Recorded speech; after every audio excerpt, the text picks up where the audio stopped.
Bonjour, je m'appelle Hélène Leguet, je travaille à Carnot Computing où je suis en charge du marketing et de la communication. On fabrique des radiateurs ordinateurs.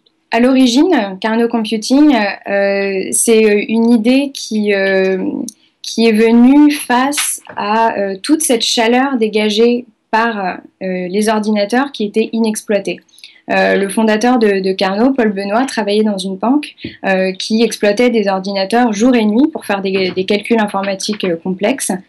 Et en fait, il s'est rendu compte que toute cette chaleur-là était perdue, alors qu'aujourd'hui, il y a tellement de gens qui ont du mal à payer leur chauffage.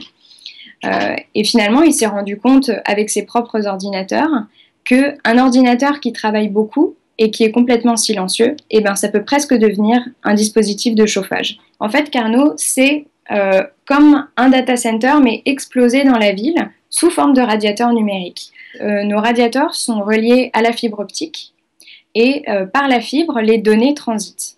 Les données informatiques sont ensuite traitées par les processeurs à l'intérieur du radiateur, et les résultats sont renvoyés à nos clients. Alors, comme toute innovation, Carnot Computing, ça a un aspect un petit peu surprenant parce qu'on ne pense pas forcément qu'un radiateur et un ordinateur ne peuvent faire qu'un seul et même objet. Donc, auprès de nos clients, on doit beaucoup expliquer pourquoi notre plateforme est sûre, pourquoi elle permet de réaliser des économies d'énergie. Par contre, chez les clients chauffage, en général, quand on explique que le chauffage est gratuit, là, la pédagogie va beaucoup plus vite. Aujourd'hui, nous avons installé 350 radiateurs dans la ville de Paris, dans des logements sociaux, et nous chauffons à peu près une centaine de logements grâce à cette solution.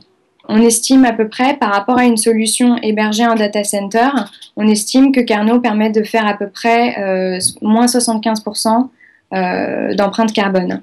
Tout simplement parce qu'on n'a pas à construire de data center, on n'a pas les mêmes coûts de maintenance, on n'a pas à refroidir les serveurs. Donc finalement, c'est à la fois économique et écologique. L'idée, ce serait par exemple qu'un territoire, une ville, se chauffe avec l'activité en calcul informatique des entreprises de ce territoire. Par exemple, on pourrait imaginer que certains logements sociaux à Paris soient chauffés avec les calculs 3D d'un film d'animation.